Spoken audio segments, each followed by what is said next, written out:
가드왕 앞에서 미친 짓을 하고 쫓겨나듯이 블레셋 땅에서 나온 다윗은 시를 한 편 짓게 됩니다. 그것이 성경에 기록되어 있는데 시편 34편에 그것이 시편 34편입니다. 시편 34편 시편에는 이렇게 편수 몇 번째 시편인가를 이렇게 기록해 놓고 그 밑에다가 작은 글씨로 써놓은 얘기가 있습니다. 누가 지었으며 당시에 어떤 상황이었고 어떤 주제로 이 시가 쓰여졌는지를 메모를 하듯이 써놓은 것이 시편의 특징입니다. 오늘 시편 34편을 보면 이런 소제목, 이런 내용이 나와 있습니다. 아비멜렉 앞에서 미친 채 하다가 쫓겨나서 지은 다윗의 시.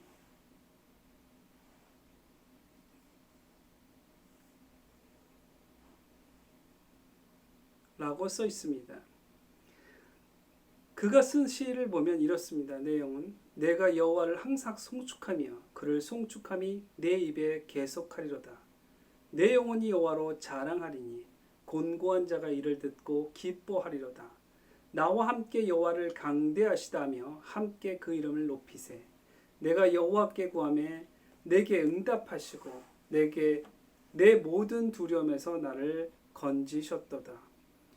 저희가 주를 앙망하고 광채를 입었으니 그 얼굴이 영영이 부끄럽지 아니하리로다.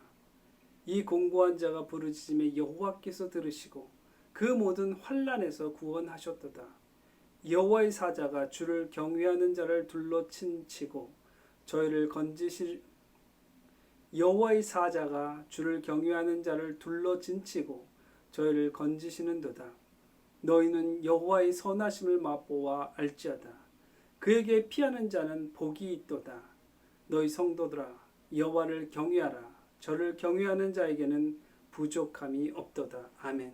오늘 이 시편 34편은 22절까지 있는데 22절은 나중에 그 끝까지는 여러분들 예배 끝나시고 한번 읽어보시기 바랍니다.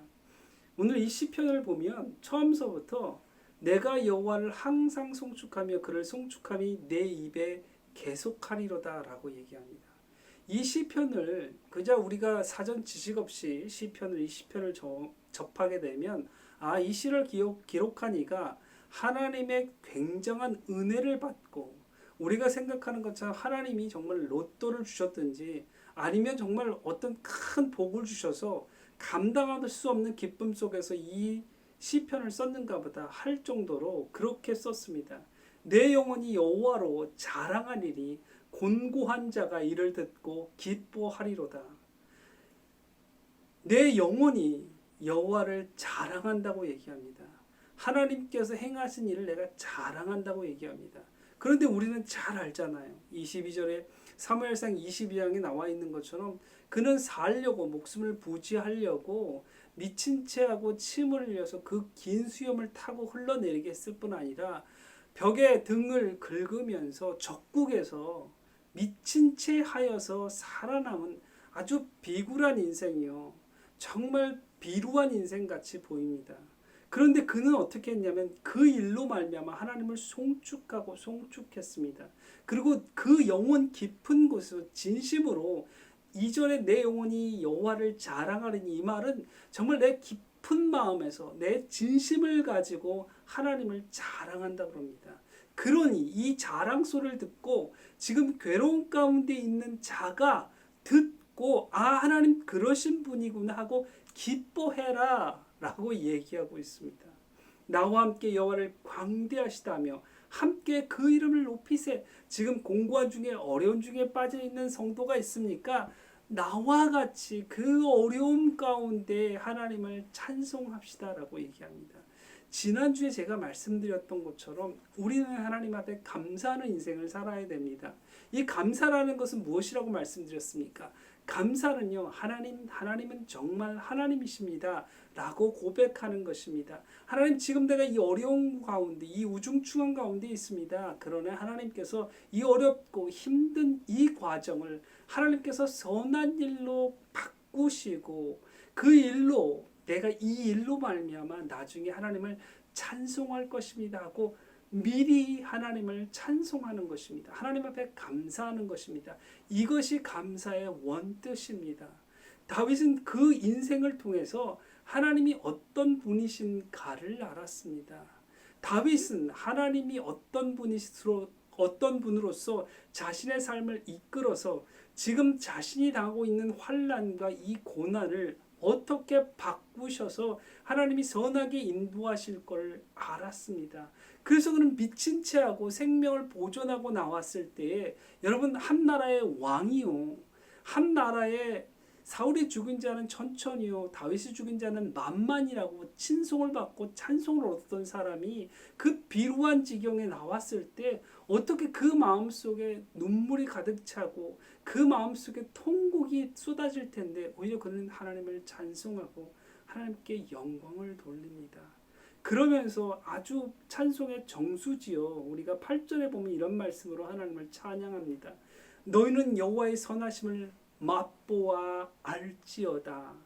그에게 피하는 자는 복이 있도다. 아멘. 여기서 맛보아 알지어다라는 말은 너무 신기하게도 다윗이 미친 채 했다고 하는데 이 미친 채라는 뜻은 무슨 뜻이냐면 맛이 같다라는 말입니다. 이 유대의 말, 이스라엘의 말과 그리고 우리나라 말이 매우 비슷한 게 여러분 우리가 그렇잖아요. 조금 이상한 사람 보면 저 사람 이상해 맛이 간 것 같아 그렇게 얘기하잖아요. 근데 이 이스라엘의 언어도 그렇습니다. 미쳤다라는 것은 맛이 갔다라는 뜻입니다. 그런데 그가 미친 척하여 맛이 간 채 되어 그가 그 비루한 지경에서 살아나왔는데 8절에 보니 여호와의 선하심을 맛보아 알지어다. 하나님의 선하신 그 진미를 느껴보아라. 너희 인생들을 통하여 하나님의 그 진실하심, 선하심을 한번 그 진미를 찾아내서 한번 맛봐라. 얼마나 맛있는지 모른다. 얼마나 진미인지 모른다. 세상의 어떤 것과 비교할 수 없다라고 얘기합니다. 이렇게 다윗의 인생이 새롭고 다른 이유는 뭐냐면 그가 실로 성경 속에서 매우 훌륭한 짓을 많이 하여서 하나님 앞에 인정받은 사람이어서가 아닙니다. 그의 인생은 성공한 것도 많고 정말 놀라운 일도 많죠. 그는 정말 사람이 어떤 모습을 보여야 하는지 보다는 하나님의 사람이 하나님이 어떤 인생을 보일 수 있는가를 자기 삶을 통해서 보여줬습니다. 그 첫 번째가 뭐죠? 2번이나 자신의 적인 사울을 죽일 수가 있었습니다. 아주 정말 대놓고 죽일 수 있는 그런 상황이었는데 2번이나 살려줍니다. 그리고 사울이 죽었을 때 그의 아들 다윗과 누구지? 다윗과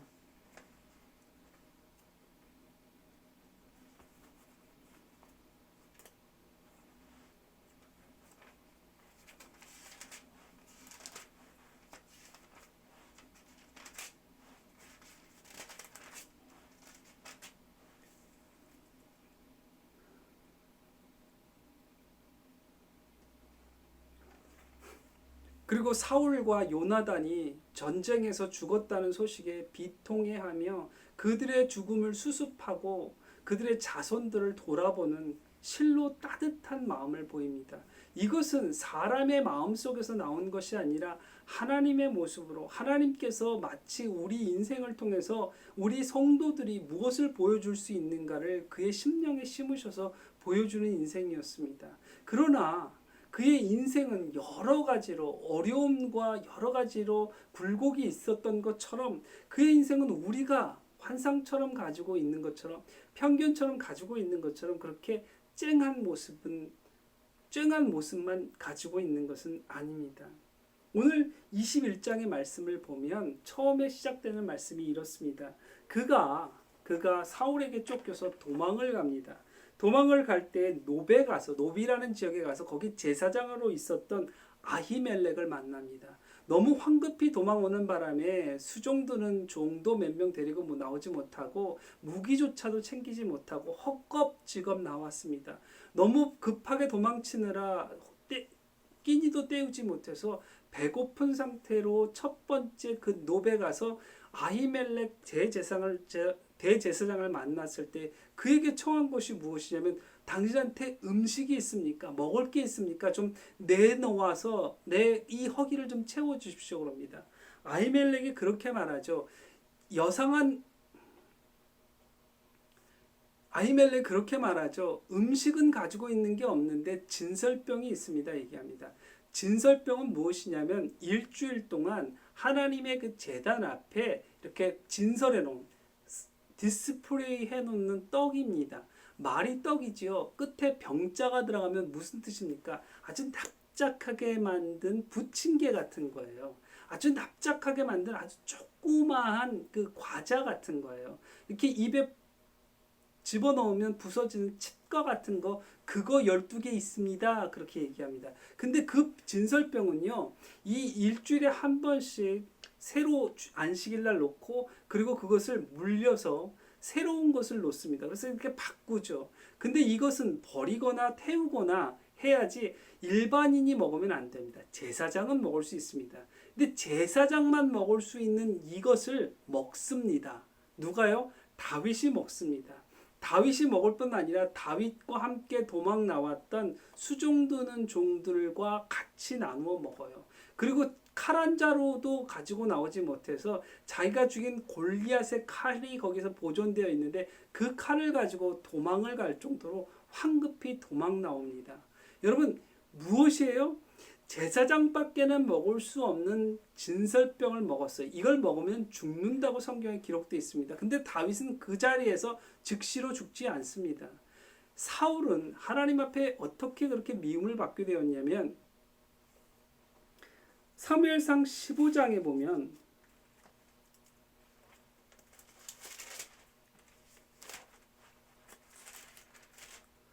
사무엘상 15장에 아말렉의 왕 아각을 죽이고 그 아말렉의 모든 물건들을 하나님께서 전부 없애라고 했는데 사울이 그 중에서 아주 좋은 양, 염소, 송아지 이런 것들을 챙깁니다. 그래서 그것으로 인해서 하나님이 하나님의 말씀을 순종치 않았다고 해서 하나님의 말씀을 순종치 않았다고 해서 그를 왕으로부터 패하고 그의 인생 송들이 왕으로부터 패하고 그를 버립니다. 하나님의 말씀을 듣지 않은 사울은 하나님의 말씀을 듣지 않은 사울은 하나님이 패해버립니다. 그러나 다윗은 하나님의 말씀을 듣지 않고 진설병에 있는 제사장만 먹을 수 있는 그 진설병을 먹었는데도 이렇게 살고 그리고 우리 신앙인들 가운데 많은 악모함을 받는 추앙을 받는 한 인물로 성장할 수 있었던 이유는 무엇이냐면 하나님은 원래 그런 분이십니다. 성경 속에서 얘기하시는 하나님은 무엇이냐면 하나님의 말씀을 들으면 하나님께서 지키시고 보호해 주신다. 그게 이스라엘의 역사예요. 이스라엘 역사 속에 등장하는 많은 인생들의 모습입니다. 하나님의 말씀을 지키면 하나님께서 보호해 주는데 하나님의 말씀을 듣지 않으면 내가 멸해버린다. 이것이 하나님의 대주제예요. 하나님의 말씀의 대주제인데 하나님께서 그 규율을 깨십니다. 그리고 어떻게 해요? 다윗을 보존하십니다. 여러분 여기에서 우리는 그런 느낌을 받을 수 있어요. 하나님 불공평하네. 하나님이 신이라면 평등해야지. 왜 그렇게 불공평하지? 여러분 아담과 하와에게 하나님께서 약속하신 건 무엇이냐면 명하신 건 무엇이냐면 너희들이 동산에 있는 모든 에덴 동산에 있는 모든 것은 다 먹어라. 그런데 동산 중앙에 있는 선악을 알게 하는 과실을 먹지 마라. 먹으면 절대로 죽을 것이다 라고 얘기합니다. 아담과 하와가 동시에 그걸 먹었지요. 그들이 살아났습니다. 그리고 900년 가까이를 삽니다. 하나님의 국률하심이 여기 있어요. 하나님께서 하나님의 명령과 하나님의 말씀을 어긴 그들에게 하나님께서 그들의 잘못에 대하여 하나님께서 갚으시는 하나님이십니다. 그런데 뭘 두신다고요? 예외를 두십니다. 하나님께서 뭘 하신다고요? 기회를 주십니다. 여러분 우리 집에서 가장 사고를 많이 치는 애가 누구냐면 찬영입니다. 걔는요 어쩔 때는 매일 맞고요. 오늘은 그냥 지나가는가 싶은데 지난 몇 달 전에 몇 주 전에 사고 친 게 개발이 돼서 발견이 돼서 그것 때문에 맞는 애예요. 사고를 많이 치죠. 제가 법을 정했습니다. 집안에는 법이 있잖아요. 이렇게 하면 이렇게 벌을 받고 이렇게 하면 이렇게 상을 받는다. 그 벌과 과가 있어요. 그런데 어떻게 돼요? 저는 항상 그 법, 그 가정의 법을 지키려고 애를 쓰죠. 그리고 아이들마다 평등하게 대우하려고 애를 쓰죠. 애비로서. 그런데 제 마음속에는 그 법을 지키는 것만큼 어떤 마음이 있냐면 용서해주고 싶은 마음이 있어요. 아이들이 잘못을 하죠. 법대로 하고 싶어요. 이제까지 말 뱉어놓은 대로 하고 싶어요. 그런데 그 중에서 뭘 잊지 않아요? 그 중에서도 내 마음속엔 사랑이 있습니다. 빨리 이 상황이 정리되고 우리 아들, 우리 딸 꼭 안아주고 싶다. 지금 저 무릎 꿇고 훌쩍거리며 잘못을 토로하는 저 아이 빨리 이 모든 과정이 다 끝나고 끌어안아주고 싶다 하는 마음이 내 마음속에 내가 그 집안에 그리고 또 아이들을 교육하고 싶어 하는 그 마음보다 더 크게 자리 잡고 있어요. 그런데 어떻게 해요? 그렇게만 사랑을 베풀면 가정이 형편이 없어지니 어찌할 수 없어 독한 마음을 먹고 벌을 주기는 하나 그 벌 뒤에는 뭐가 있어요? 항상 사랑이 숨겨져 있어요. 항상 사랑이 더 크게 차지하고 있어요. 그래서 애들 혼내놓고 나서 쓸데없이 뭐 먹으라 그러고 집사람 불러가지고 뭐 좀 먹이라 그러고 뭐 좀 주라 그러고 이제까지 못 먹게 했던 거 그냥 기분 아주 위로해주는 척하면서 이렇게 주면서 그 마음을 다독여주고 싶은 마음이 있잖아요. 이게 부모의 마음입니다. 이게 하나님의 마음이에요. 하나님은 법을 만드셨어요. 근데 그 법을 지키기에는 인간이 너무 연약해요. 그런데 그 수준을 내릴 수는 없습니다. 하나님이시기 때문에 그 수준을 내릴 수가 없어요. 그 수준을 내리면 칠로 속된 말로 개판이 되니 그럴 수 없으니 뭘 해요? 예외 규정을 두시고 사랑하는 마음을 주셔서 어떻게 해요? 그들을 용서해주고 회복하는 기회와 회복하는 율례를 다시 주셔서 그들을 제사하게 하고 그들이 하나님 앞에 벌을 받게 하여 누군가 대신하게 해서 그들을 살리시는 거예요. 이것이 하나님의 사랑입니다. 이런 예외 규정이 있는 게 우리 가운데 기쁜 거예요. 그래서 우리가 날마다 이 땅 가운데서 하나님과 정반대에 살아가고 하나님 뜻을 거스리면서도 벼락 맞지 않고 지금도 살아서 이렇게 설교하고 설교 듣는 자로 있는 것입니다. 이것이 하나님의 은혜입니다. 이것이 하나님이 역사 가운데서 하나님이 우리 가운데 보여주시는 은혜입니다. 그런데 우리는 항상 뭘 원하죠? 다윗과 같이 될 거야. 다윗처럼 될 거야 라는 생각 속에 다윗이 밟았던 그 융탄자, 다윗이 받았던 그 꽃사례를 받고 싶은 거예요. 그런데 그 뒤에는 무엇이 있다고요? 하나님이 거기까지 이끌어주고 보호해주고 참아주시고 인내의 길을 내주시고 용서의 길을 만들어주신 하나님의 그 놀라우신 사랑이 있다는 거예요. 다윗은 그걸 알았습니다. 그래서 다윗은요 그 비루한 중에도 그 어려운 중에도 하나님을 송축하며 이렇게 노래 부를 수 있습니다. 이 공고한 자가 부르짖음에 여호와께서 들으시고 모든 환난에서 구원하셨도다. 여호와의 사자가 주를 경외하는 자를 둘러 진치고 저희를 건지시는도다. 너희는 여호와의 선하심을 맛보아할지어다. 그에게 피하는 자는 복이 있도다. 아멘. 사울의 인생은요 늘 자신이 정당했어요. 늘 자신이 옳았습니다. 하나님의 꾸지람이 있을 때 그 앞에 무릎을 꿇고 하나님 제가 잘못했습니다. 하나님 어떻게 해야 내가 용서를 얻으며 그 궁유의 길로 갈 수 있습니까? 라고 하나님 앞에 통회하는 심정이 아니라 하나님 그럴 수 있지 않습니까? 하나님 제 입장에는 이랬어요. 변명하고 자신의 잘못을 인정하지 않았습니다. 다윗은 하나님의 말씀이 임했을 때요 그 자리에 무릎을 꿇고 눈물을 쏟으며 1년 동안 울며 불며 하나님 앞에 공효를 구했습니다. 용서를 청했습니다. 그래서 그 용서를 구하고 그 얻은 기쁨이 이러한 찬송을 만듭니다. 너희는 여호와의 선하심을 맛보아할지어다. 그에게 피하는 자는 복이 있도다. 아멘.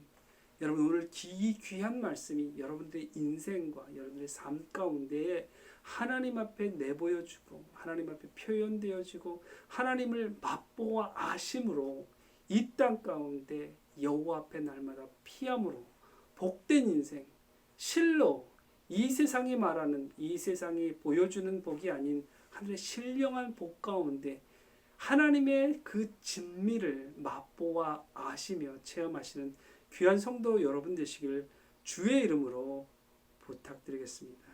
기도하겠습니다. 하나님, 존귀한 주의 은혜를 생각하며 이 놀라우신 은총 앞에 찬송과 노래를 드립니다. 하나님, 우리가 예수 그리스도 하나님의 그 놀라우신 사랑을 맛보아 알므로 하나님을 송축하고 하나님께 날마다 피하는 자가 되어 복된 삶이 이 땅 가운데 하나님 오실 때까지 이끌어가는 믿음의 사람들 될 수 있도록 하나님 도와주시옵소서. 이제는 우리 주 예수 그리스도의 은혜와 하나님 아버지의 지극하시고 만극하시는 종이 성령 하나님의 내주교 통하심이 오늘도 주의 말씀을 조차 이 말씀대로 살아가기로 마음에 결심하며 다짐하는 귀한 성도들 머리 위에와 이들의 가정과 기업과 신상과 자녀 위에 학업 위에 이제부터 영원토록 함께 있을지어다. 아멘. 예배를 마쳤습니다. 귀한 하나님의 말씀 날마다 묵상하시고 마음속에 두심으로 여러분들 이 귀한 길을 따라가시고 쫓아가시는 믿음의 사람들 되시길 주의 이름으로 다시 한번 축원합니다. 예배를 마쳤습니다.